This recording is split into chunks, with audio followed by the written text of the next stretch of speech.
रास्ते में हमें रुकना पड़ा क्योंकि यहाँ पर गाड़ी आगे जा नहीं पा रही थी, इसलिए हम यहाँ पर रुक गए और थोड़ा सा डिस्कशन करने के बाद में हम यहाँ से आगे बढ़ेंगे। तो लगातार हम आगे बढ़ रहे हैं अपने मंजिल की और एक नई जगह की खोज में।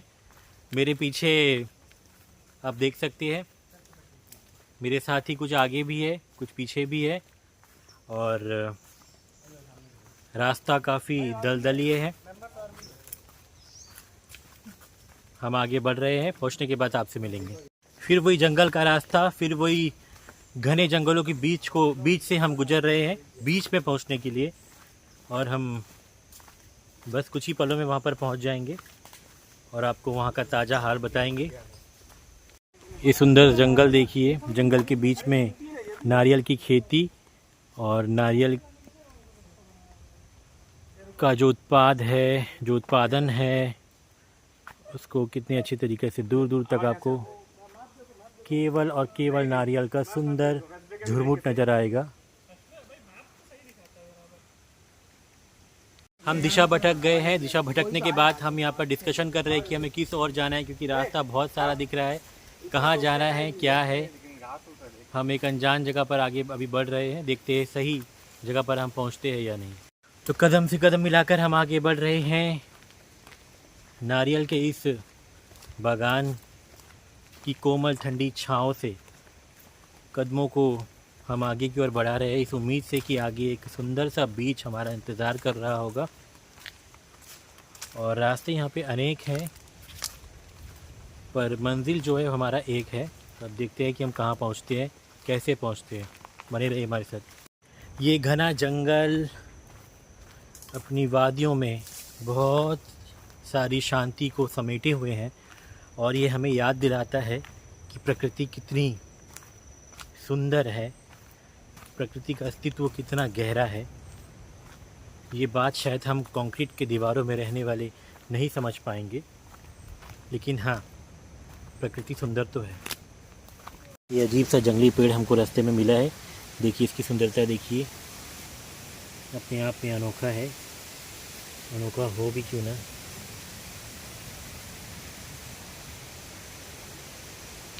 तो हम दिशा तो भटक गए थे, लेकिन किसी तरह से हमने रास्ता एक चुन लिया था और किस्मत कहे या फिर भगवान की कृपा कहे कि हमारा जो रास्ता जिसको हमने चुना था वो सही निकला और हम लहरों की गड़गड़ाहट की आवाज़ सुन पा रहे हैं।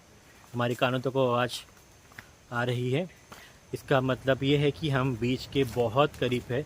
तो हम लगभग पहुंच गए हैं। देखते हैं कि आगे क्या हाल है, क्या दृश्य है, कितना सुंदर है, सब कुछ आपको बताएंगे। ये देखिए मेरे दोस्त जो आगे बढ़ रहे हैं। समुंदर की लहरों की आवाज़ आप तक शायद पहुंच रही होगी, आप देख सकते हैं। तो ये देखिए मंजिल पर पहुंच गए हैं। सुंदर समुद्र, नीला समुद्र, हरा समुद्र, स्वच्छ समुद्र, जो चाहे आप उसे वो कह ले।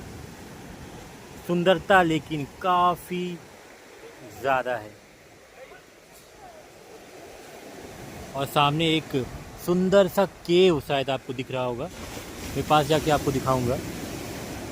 लहरें ज़मीन से मिलने की उम्मीद में लगातार थपेड़े मारते हुए पहुंच रही है।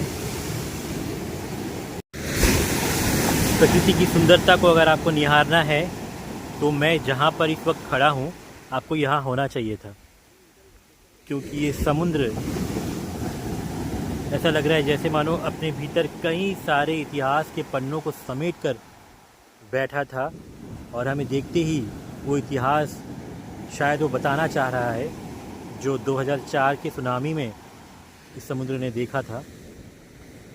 खैर बताना मुश्किल है इस समुद्र के भीतर कितना दर्द है।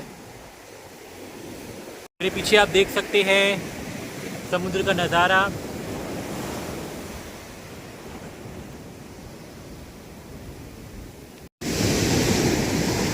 आप देख सकते हैं मेरे सामने एक गुफानुमा चट्टान जो सदियों से समुद्र की थपेड़ों से टकराते टकराते गुफा का रूप ले चुका है। हम उसकी ओर आगे बढ़ रहे हैं। सुंदरता को आप महसूस कीजिए, देखिए, जानिए, समझिए और कल्पना कीजिए यदि आप यहाँ पर होते तो क्या करते। और ये पहुँच चुके हैं हम गुफा के भीतर। चट्टानों को काट कर समुद्र ने जो, कुदरत ने जो डिज़ाइन बनाया है, उस डिज़ाइन को आप देखिए, कितना सुंदर ये नज़ारा। दूर दूर तक ऊपर चट्टान, जिसके नीचे हम।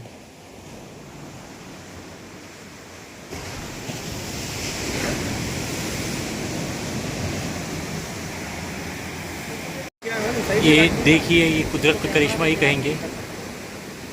ऊपर जो है पूरा पहाड़, उसके नीचे खोखला एक, मैं इसके नीचे आपको जाकर दिखाता हूँ अंदर तक।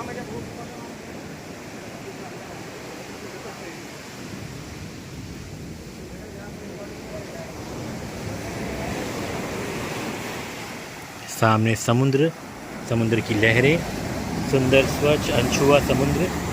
तो मेरे साथ आप इस सफ़र पे जुड़े रहे। जुड़कर आपको कैसा लगा? वीडियो तो आपने देख लिया है। ये नई जगह आपको कैसी लगी ज़रूर बताइएगा। रखिए अपना पूरा ख्याल, कमेंट ज़रूर कीजिएगा। मिलते रहिएगा सोशल मीडिया के माध्यम से। असल जीवन में मिल सके तो और अच्छा। तब तक के लिए रखिए अपना बहुत ख्याल। मुझे दीजिए इजाज़त।